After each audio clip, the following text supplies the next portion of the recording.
Hi everyone, Kevin Perteete. Today I'm going to do a lecture or talk about the alien subject. And I want people to understand first thing, we are going through trying times right now with the world. And I want you to know that YouTube has blocked me on a lot of my videos I've been working on and I've put out there, and then they took them down and then blocked me for like a month, and that's why I haven't been able to get this out as soon as I want to. I want to leave that whole area of what's going on, but this, what I'm going to read to you today, explains, in my opinion, everything to a T of exactly what's happening today. I want people to understand that when I first came out talking about the UCC code and the illegal tax system and the IRS, the Federal Reserve, and constitutional law and the Constitution with the Bill of Rights and our rights and all that stuff, was not to get stuck in that area, but was simply to explain to you that it's connected with something much, much bigger, which I'm going to read and explain to you, or you're going to hear today.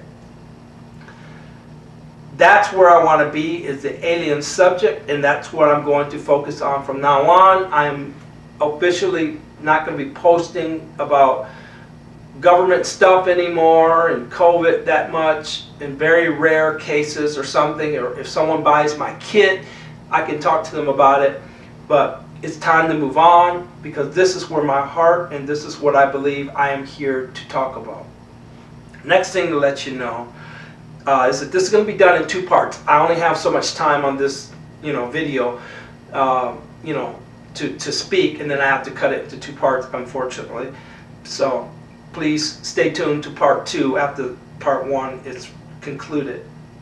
Next thing I'll let you know is that I want people to understand that I feel that I am a galactic being, that I chose to come to this planet to observe, learn, teach, and help fight for humans' rights, or on behalf of the human being because of what is happening. It's the only way I can justify being here on this planet and seeing the stuff that goes on here. This is a beautiful earth, and there are many good, beautiful people. I know that. But there's maybe just as many bad. And what's happening now is very, very bad. And we'll get into all of that. The next thing I want you to know is that this, what I'm going to read to you, is not from me. This is simply like my next level, or was, of education for me. I've been studying this stuff for years and so forth. So this, for me, helped and explained a lot of things, answered a lot of questions, or actually should I say more or less confirmed a lot of things for me. And when it confirmed that for me, it just was amazing. Just like, wow, somebody actually is saying what I've been feeling and what I've studied and concluded myself, or on my own, or with a couple friends for many years. I took this from YouTube, and I'll tell you all that, how to find it, whatever. So like I said, this is not mine. But for some reason or whatever, it resonates with my spirit and soul that this is exactly what is happening, or very, very close to what is happening. Doesn't mean it's right and that it's exactly, but I feel it is. That's all I'm telling you. And I'm not playing around with you on that. I'm giving you that truth.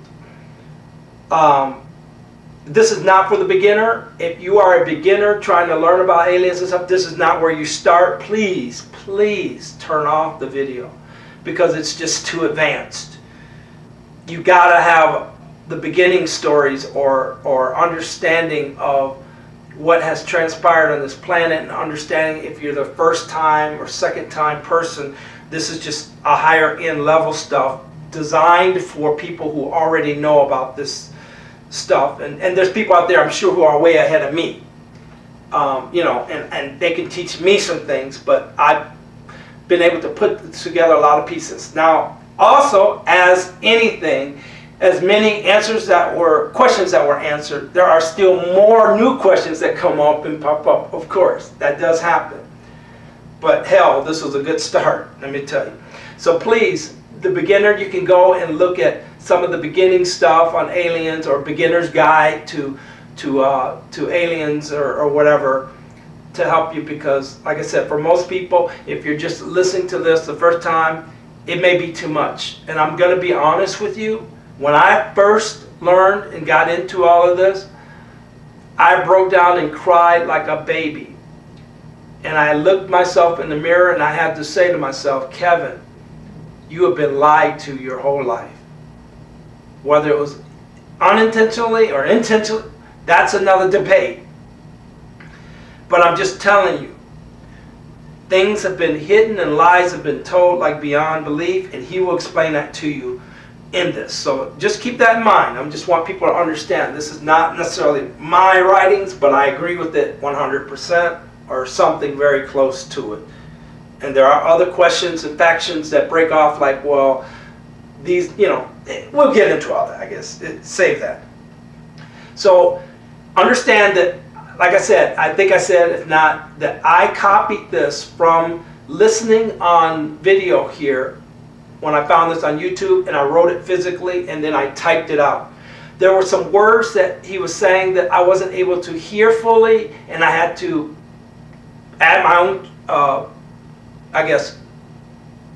belief of what he said, or my own editing to it, kind of, because I think he said that or meant that. So there's going to be a lot of words here, and when I typed out, I'm sure I misspelled things. So it's going to be a little stumbling here and there. Please forgive me in advance for that. I just want you to know that. So that's why, because there were just some unintelligible, like, kind of sounds when he, said as he was speaking. And like I said, you can go back and listen to it yourself. I just want to do this type of video, and please forgive that this is not a real professional setting. I always want to do like some nice videos like I see on YouTube and other places, but for time's sake and financial sake and just what's going on in the world, I'm just not able to do that. I hope this will suffice. If you hear dogs barking or some noise in this, it may happen, it may not, but just letting you know, please forgive that, because I am at my home doing this at daytime, and it can get a little, noisy sometimes. So anyway, with all that said, let's get into this, because like I said, I only have a certain amount of time, and then I have to do part 2. This was taken, as I told you, from YouTube. The title is Alien Star. I was an alien abductee. What I have to say will shock you. And this was done in 2016, 5 years ago. It's 2021, September 3rd to be exact. So just the timing of this is just credible. And I found it in 2018, so I've been over this for 3 years. So let's go with that. Start. An alien abductee has come forward and publicly revealed the plan ETs have for humanity in the next few years. After being abducted by alien for the last 17 years of his life, the anonymous abductee says he wants to share his experience with the public so they can learn the truth about ETs. My name is John. I'm going to let you know right now, as there's a whole lot to digest, who I am, why I'm here, and what I've gone through in my life. The thoughts that will go through your head as you listen to this has kept me awake hundreds of sleepless nights in my life. I've questioned my sanity many times over, but I assure you in every way possible I'm quite sane. I'm not endorsing this story or saying that it's really truly happened. I'm only saying I believe this happened to me. I could be crazy. I could be getting used to spread distraction. I don't know.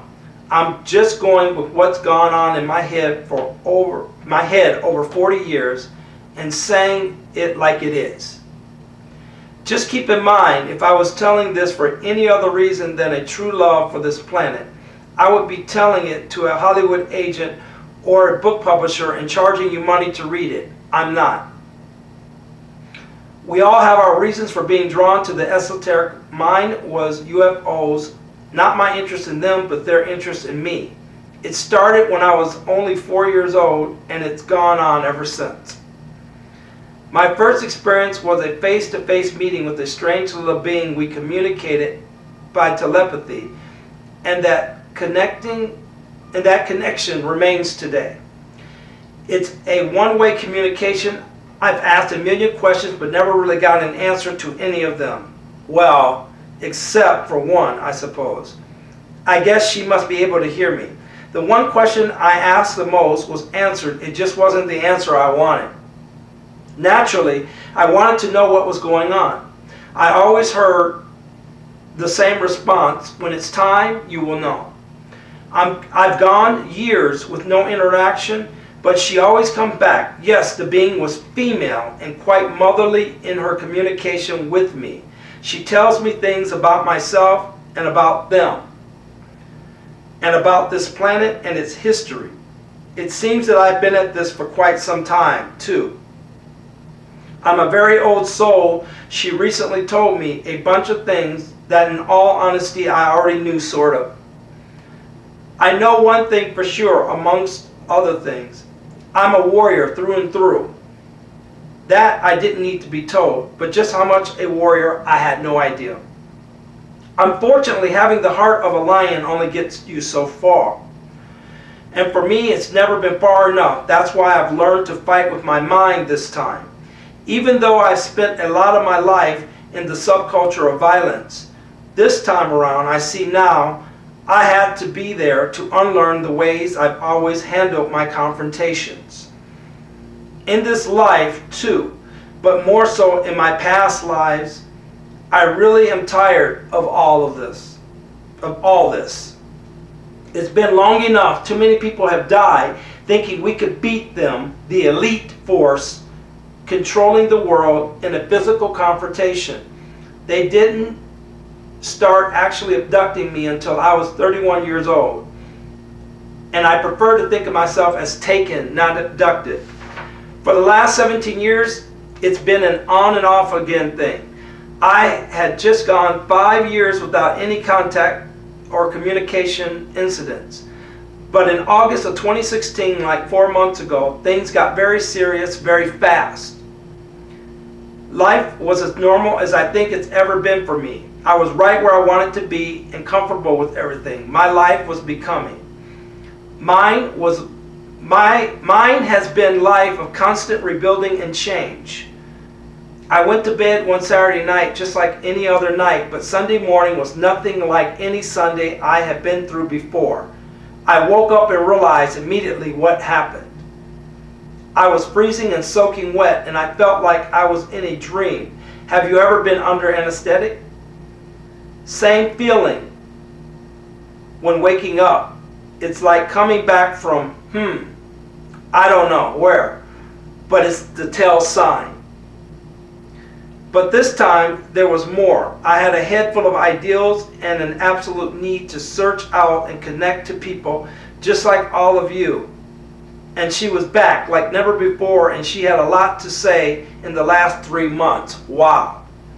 What I'm going to tell you was revealed to me a bit here, piece there, over my lifetime.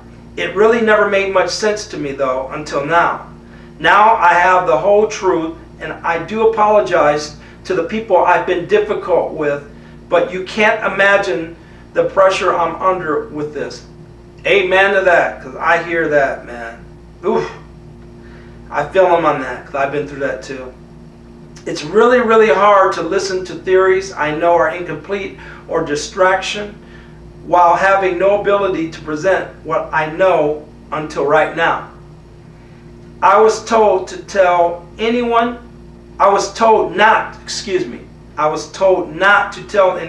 So before I go any further, I need you to understand something. Read this next line as many times as you need to. We aren't what we've been taught to believe we are. Not at all, nothing. What I'm going to tell you may change your life. In what way is entirely up to you. I see it one of three ways. You will hate me forever, you will embrace this and know me forever, or you will call me crazy. The reality is there's been some very big lies told, and I'm going to do my best to explain the who, what, when, where, and why that surrounds these secrets. So here it is, the real story as I understand it. This planet was not the result of a Big Bang or creation of God as we understand Him. The universe came to exist because of the One. The One is neither alive or dead, male or female, good nor bad. It just is. The One is responsible for creating all the framework which functions to provide an environment for everything to exist in. It created this planet and all the other planets, stars, moons, and everything in between. Unlike the story we were told, God does not work alone. The One had some help. The One created several intelligent races of benevolent aliens that function to serve the universe like the One. They are immortal and never die. They are tangible beings, though, not in the same way we are. Just not in the same way we are. These aliens are the craftsmen tasked with maintaining the integrity of all the One had created. Planet Earth was seeded with life by a race of immortal aliens called Centaurians from a planet called Eden. It's located in the Centauri star system. And when I say life, I mean all of it, especially us. The Centaurians are part of the immortal workforce that service the universe. They are scientists and geneticists. It was their job to seed life throughout the universe. There's one exception though. The sector where the six-headed beast ruled, using a master set of plant and animal DNA supplied by the One. The Centaurians genetically engineered a vast living library of life. Earth was their seed bank, and it was called the Garden of Eden. Easily, it was the most beautiful of all the planets. The One had really done a wonderful job. They used a process called gene splicing and did this work in labs on Eden. Each new plant and animal prototype they created was then taken to Earth where it was cultivated. Not all plants have the same conditions or type of atmosphere. So it also had to be determined which species could exist in different places. This planet was designed to support many different types of environments and climates that mimic conditions around the universe. Once these new products were studied, logged, and samples were stored, they were distributed to the planets throughout the universe best suited for each species. However, in the face of all the One had created, even it was not perfect. The One had made only one mistake, but it was a big one. I'm not going to even pretend that I understand it, but in the beginning, when the One was the only thing in existence, it became lonely. To combat this problem, the One divided itself by 25% to create another lesser version of itself. This new number 2 later realized that's exactly what it was, lesser. The One could have split in half and made them equal, but it didn't. And when the One finished what it had set out to do, which was create the universe and the immortal workforce to help complete it, number 2 took offense. Number 2 realized the One had provided no role whatsoever for it to contribute to all that was created. Upon realizing the sole purpose of its existence was to keep the one from becoming lonely again, number 2 decided to leave. At the time, number 2 didn't realize it, but the choice to leave introduced some new things to the universe: conflict and free will. Number 2 took up residence in a far-off corner of the universe. It didn't take long to realize, though, it was all along. As the one had divided itself to solve the same problem, so too did number 2. But number 2 didn't want to face the same dilemma. So it divided into 6 equal individuals, and they quickly set out to develop this corner of the universe into their very own version of what the rest of the universe would be like. The result was a galactic society of miscreants, led by what would come to be known as the six-headed beast. The division into 6 individuals had corrupted key bits of knowledge and understanding from consciousness of the whole.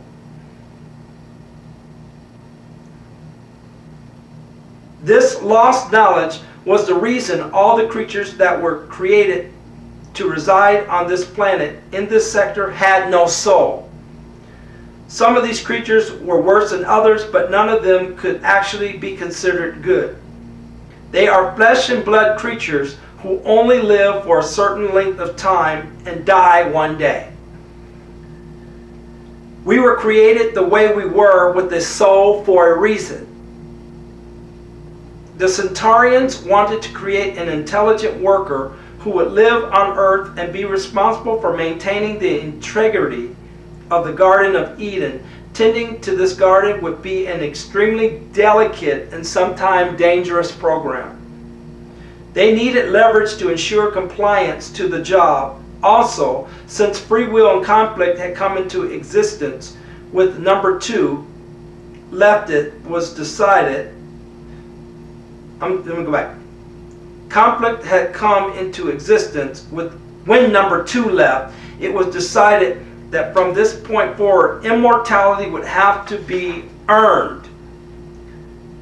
So it was decided that a promise of immortality under certain conditions would help motivate this creature called a human being to serve its purpose to the best of its ability. A unique approach that would allow human beings to exist as 2 separate halves of one entity had been successfully designed by an amazing team of scientists on Eden, and quickly the design and reasoning for it was approved by the one. One half of the human would exist on Eden, the other half would exist on Earth.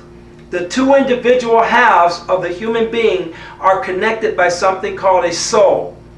Inside the body of each half of the humans flow a pure form of energy that binds both parts to one another, a telepathic connection that allowed the 2 parts to communicate back and forth was also a very useful feature for completing the work project's tasks to the humans.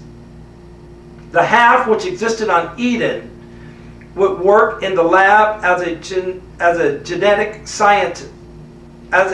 scientist to create new life forms. When those plants and animals were cultivated on Earth, the process would be conducted by the Earth halves of the scientists whose team had invented the specific species.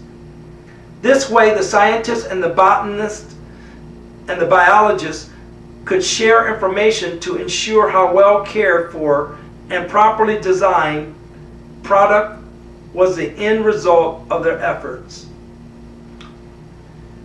This telepathic connection was also a way to never forget home, and in times of struggle, a voice of reason to offer advice, a friend. So no matter what, no human would ever be alone, like the one had once been. You likely won't believe me yet, but that voice in your head, your consciousness, is actually what's left of the telepathic connection to our counterpart on Eden. Of course, today we are raised to believe thinking anything other than it's your own voice will get you locked up in a psychic ward. Big threats to protect big secrets, and big secrets are certainly being kept from us about how and why the connection was lost. To become immortal, the human had to live by guidelines and rules and show the intelligence, loyalty, and desire to be a productive, honest, contributing member of the galactic society they belong to. A series of tests and lessons would be incorporated into their lives that would determine when they would be ready to achieve immortality. On Earth, everything living has an expiration date, meaning one day it dies. This applies to everything except one thing: the human soul. When a human died on Earth, the soul ascended to Eden for evaluation. If it was decided the soul was ready, the two halves would merge into one immortal being. However, if it wasn't ready, the soul would experience something called reincarnation, where it was sent back to Earth in a new body. Now, in many religions, most talk about reincarnation. And as Christians, and I'm not a Christian anymore, I've left all of that stuff, but Christianity referred to a thing called resurrection. They both start with the word "are," and they both imply what? That you will live again. So it's just very interesting, these connections when they talk about it. And also too, it is said in the, I call it the ufology or the spiritual movement, whatever, that life is a matter of completing tasks and evolving to higher dimensional levels.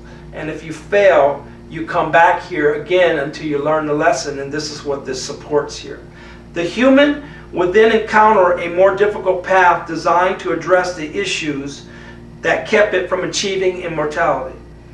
This complex two-part creature would be the prototype for a whole new approach to the concept of being alive. If successful, humans could be placed all over the universe. As the Centaurians hoped, the evolution of the Garden of Eden and its new occupants was a great success. After nearly 100,000 years of evolution, only one major change was made to how the system would operate. It was originally the plan to allow unlimited reincarnation and guarantee immortality eventually. Eventually, however, there were unforeseen issues that arose from that idealistic view. The result was a decision to permit 10 chances to get it right and earn the reward of immortality by limiting reincarnation to 9 times. You wonder where the 9 lives comes from the cat for the cat. Sorry. This may be an indication. The decision to populate some of the other planets that have been seeded into life with humans has passed the scrutiny of the one. By the way, I told you which star system Eden exists in without feeling like I'm giving up a secret. Unfortunately, there are people here on Earth right now searching for it, and they already know where they should be looking. The Kepler telescope made a discovery this year about 6 months ago in August of 2016. There was one particular planet quite close to Earth, quite close enough where the technology here will allow a probe to make it there in the next 25 years or so. It's not Eden, but it's one step closer. So they really need to be stopped before they get there. As I said before, I'm an old soul, and I have tried more than once to stop those responsible for what I am trying to tell you.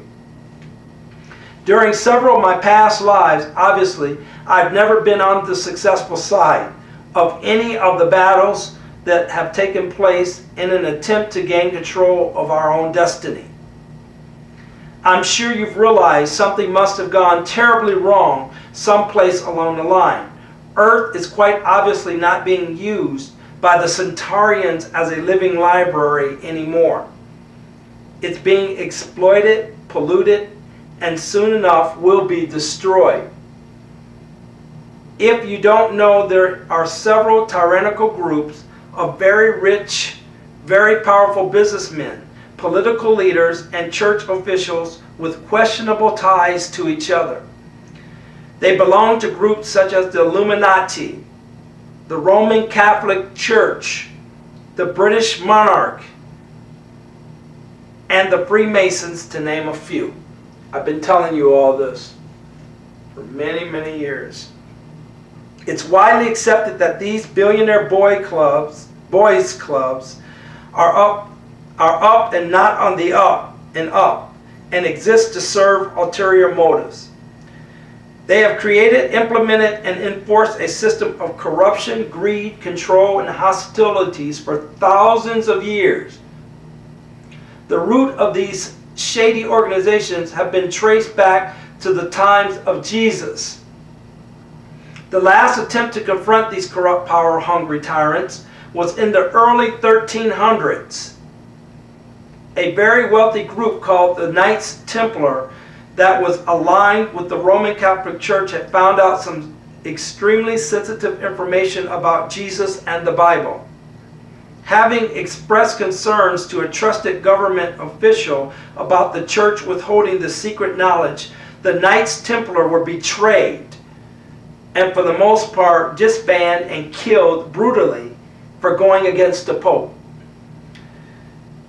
And ever since then, these elite tyrants have taken full advantage of the fear they instilled in anyone who may oppose them. Their stranglehold on the resources and human lives on planet Earth grows stronger every single day we choose to do nothing. The Knights knew what I knew. Unlike me, they were never given the chance to tell, though. Once you know why and what is at stake, you will understand why I made it my choice to suggest we confront these men and these lies and try again to rid this planet from their control. The elite tyrants who control us using money work hand in hand with the ones who destroy some of us by taking our soul. The Roman Catholic Church is the real controlling influence behind those running the world enslavement, and the world enslaving mankind and destroying this beautiful planet. There is no one more powerful than the guy with the funny hat, the Pope. None that are human, anyways. The Pope is always chosen from a secret and very long list of bloodlines that goes back thousands of years to a time when giants roamed the earth. Yeah, I just said that, but it's got to be said, and someone had to say it. And that's always been my role, to sound the alarm. But this time the call will be heard. This time the world is ready to hear it. You are ready to hear it. The age of information has brought a new dimension one has never had available before. If you haven't realized it yet, she told me it's time. This time we have the ability to unite worldwide, and we will, and we are. I can feel the soul of every warrior who ever lived and died at the hands of the elite. All of them. They're all here. Some already know it. Most don't, but you will. You all will. The universe will not let you rest until you accept the responsibility of fixing what we have always allowed them to do to us. That's some deep stuff.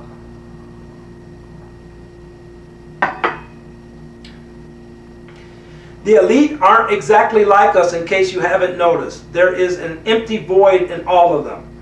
The world really isn't us versus them situation. You may believe we are all one, and some spiritual awakening is on the horizon. But please know this: there are two different species living together here on Earth. Humans and half-breeds. And no, they are not shape-shifting reptilians. In all ways, they are identical to us except for one thing. They don't have a soul. When they die, they are dead. That's it. No more. They are manufactured.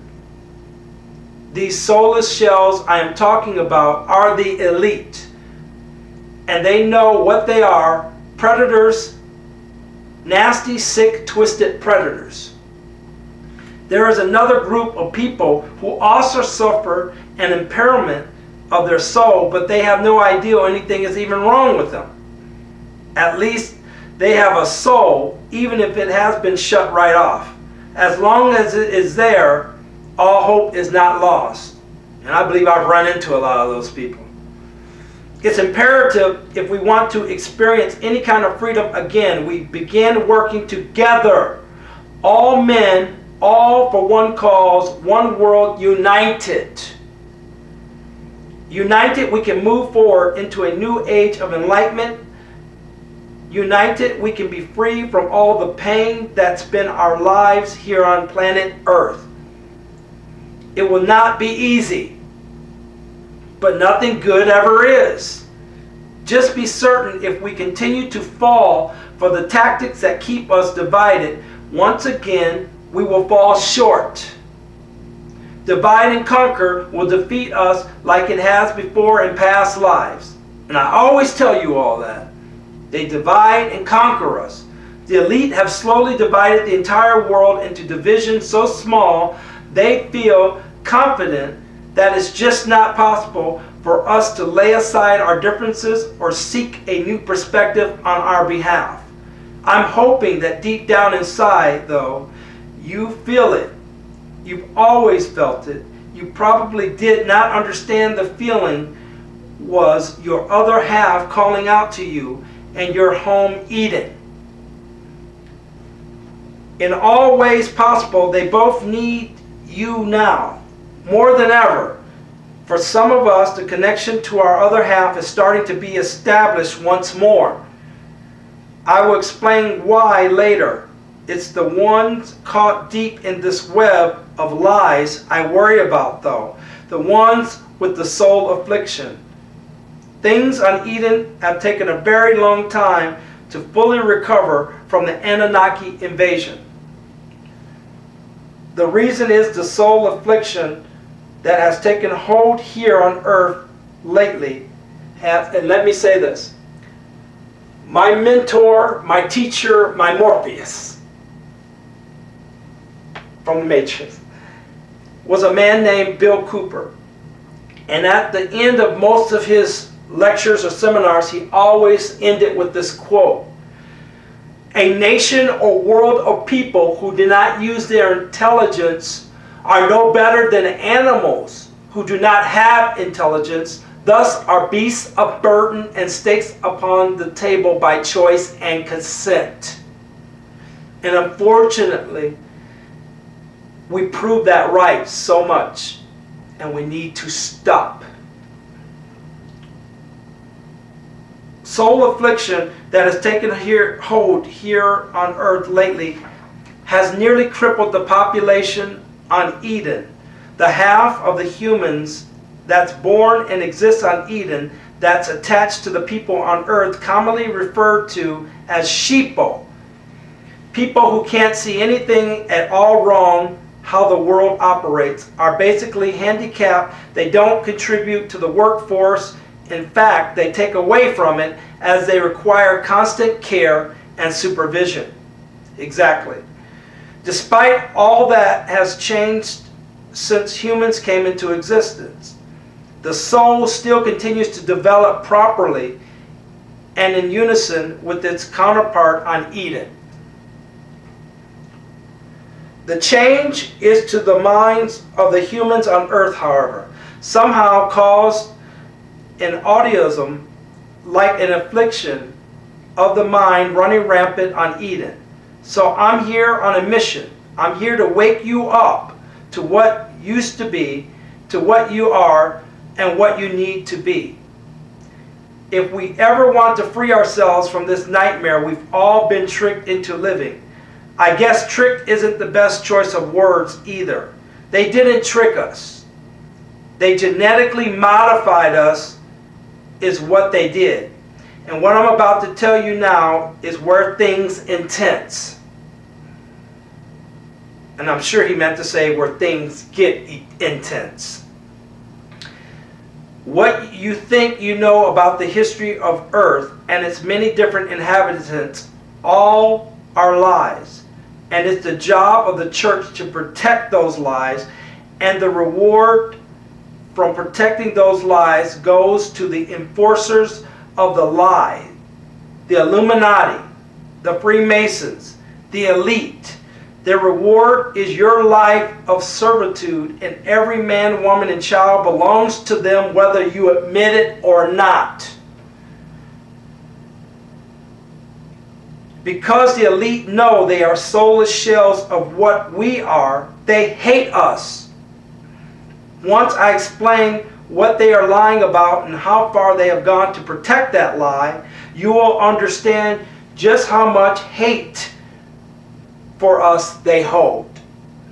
The only other thing that interests them are material riches and the thrill of feeling somehow superior as they treat us like garbage in a ruthless pursuit of the almighty dollar. And we allow it because deep down our souls will live on regardless. But that was the old way. Soon you will realize how, like me, you have avoided the traps and reincarnated here over and over again until we get this done. We will continue stuck in this loop, doomed to watch history repeat itself again and again. And I'm going to tell you why.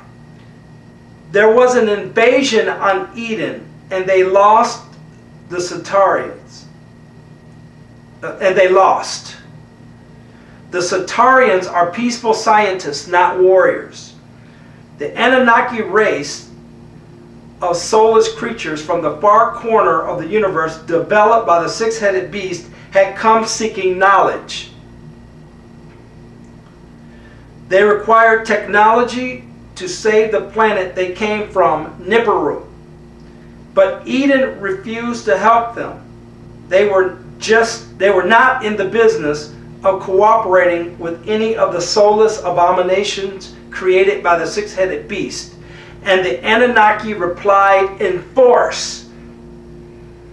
In the process of taking what they came for, they also discovered the location of Earth.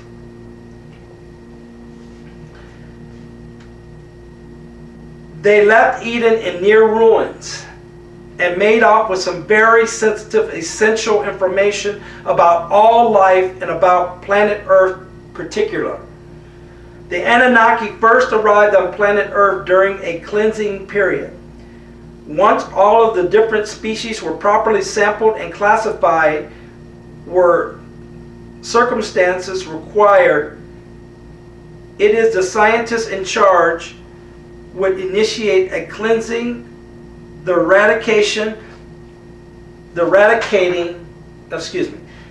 initiate a cleansing, the eradication of the old to usher in the new. The ideal being to repeat the same process with new variety of plants and animals as they were developed and created on Eden. I believe this may be where your dinosaurs and different plants and stuff that have been on this planet over hundreds of thousands or millions of years, possibly this is where that came from. Eden in particular, Ice Age, was also to repair a structural issue with the drainage system. A series of massive trenches and gullies were needed, and the only thing powerful enough to dig them were migrating glaciers. The humans all relocated to Africa during this time, moved by ships sent from Eden. Unfortunately, this relocation turned out to be the very thing that gave full advantage to the Anunnaki. The Anunnaki were quite pleased with initial test samples they took this planet. initial test samples they took. This planet was rich with monatomic gold, just as the stolen information from Eden had stated. The information from Eden provided them with a formula used to create or repair an atmosphere. So if you get into the 12 planet, and for all of you who want to study this stuff in beginning, you can go get Zacharias Sitchin's books. He's got a series of them. This is where I initially learned and read from.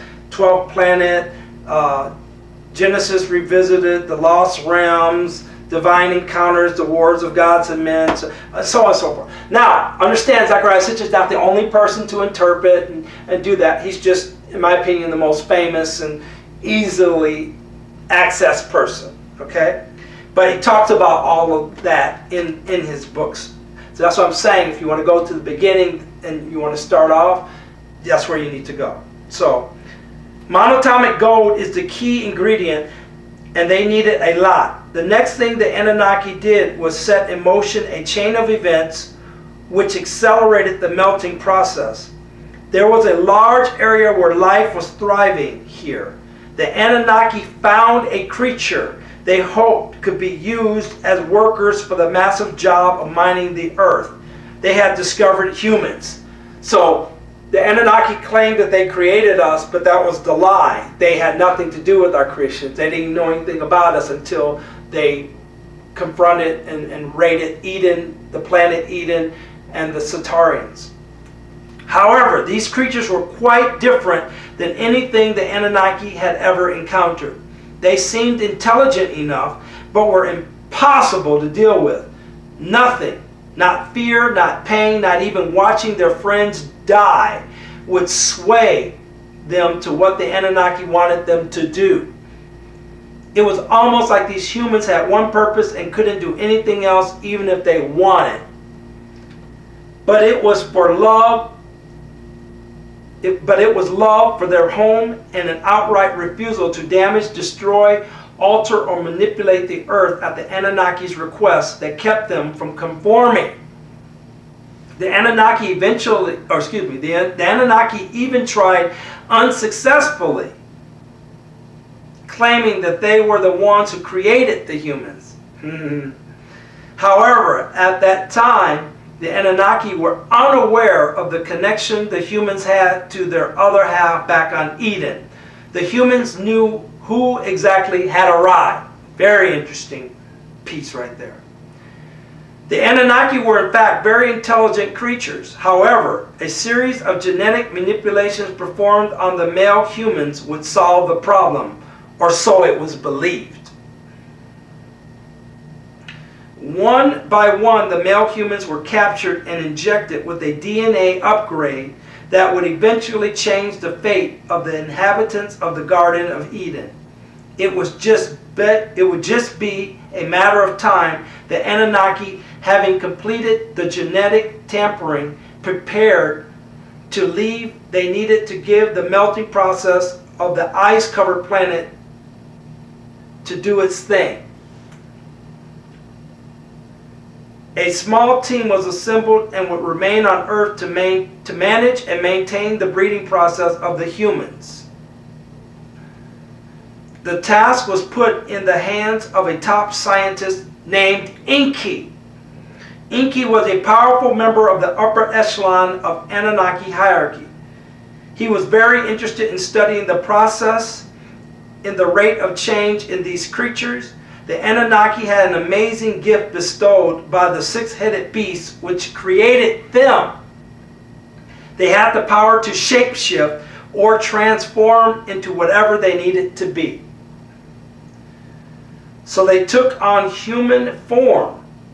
Enki stood among the humans and watched as the other Anunnaki boarded their ship and left Earth. Wow, there's so much in there. At that point, the changes to the human mind had not taken over yet. And as the ship left, a legend was born about the ones who came from the sky in black clouds that burned in the sky.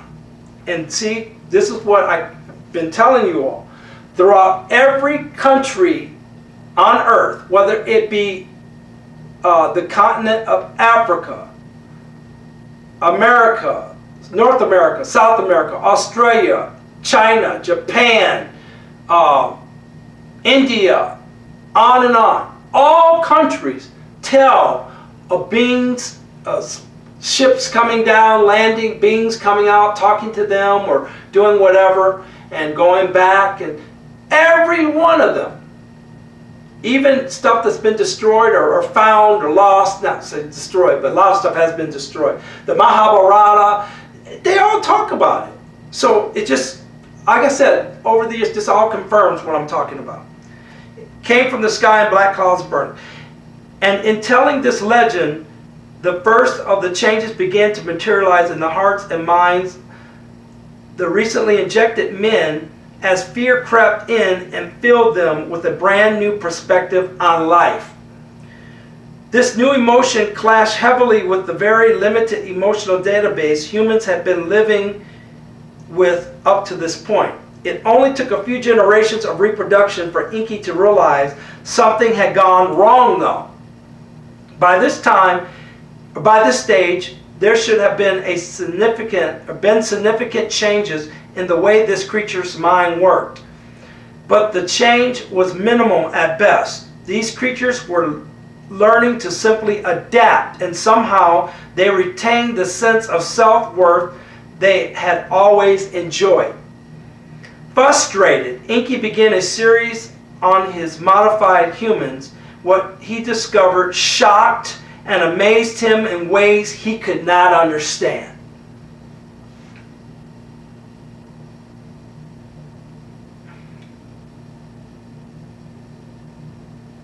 Lost my place. It appeared this creature was in fact two creatures. Enki began to decipher a series of files that were part of his spoils of war from the invasion of Eden, and what he learned he could not believe. These creatures had something called a soul. Something he had never heard of. Something that made these creatures immortal. As far as Enki knew, only the six-headed beast was immortal. More than anything, he wanted that. In fact, Enki became obsessed with the ideal of living forever. So obsessed he entirely forgot why he had attempted to change the humans in the first place. All that mattered was finding a way to implant or replicate one of these souls into himself. Experiment after experiment failed, and as these further modified humans got released back among the others, the more damaged the integrity of the human became. I guess read that again. The more damaged the integrity of the humans became. After several more generations, significant changes could be seen. So much so that they began to change in their physical appearance over time. Not only mentally, as the modification was initially supposed to be, the most significant change was the color of some of the creatures' skin. They're talking about us when you hear the word creatures. There seemed to be several distinct skin tones and physical attributes appearing, though. Enki had yet to discover the secret of the soul. He was forced to turn his attention back to creating a workforce for the mining operation. He was rather impressed with one particular group that stood out from the others. It appeared this group was going to be the dominant one. This dominant version of a human had changed almost entirely in color. It began with deep brown skin, like they all had in the beginning. Who on the planet Earth has deep brown skin. But now it had transformed to become pale and light colored, very much like Inky himself. There you go. So it's telling you, according to this, help me out if I'm wrong, because I know that a lot of black scholars in study of Afrocentricity and Afrocentrism and so forth, I'll talk about this. I'm getting around out of time, I think. So let me go on this, because it's ready to cut off, I think, in a second. So, skin color, and they look like Inky. Yeah, I'm losing my place here. Creature skin color, creature attributes. Though Inky had yet discovered. Forgive me, guys. I got off and lost my place. To this point, like Inky, again with deeper, but now it had transformed, become light brown, like Inky himself. Up to this point, Inky and his crew had lived unnoticed among the humans, but it was time for a change. It was now about 190,000 Earth years since the Anunnaki had left in their flying spaceships, leaving Inky and his crew behind. Inky and his kind lived to about 360,000 years old in Earth terms, which meant if he was going to complete the actual mission he was here for, he would have to find success soon. His age was creeping upon him, and the ice sheets that had once covered the Earth had been greatly diminished by this time. Okay, stay tuned for part 2.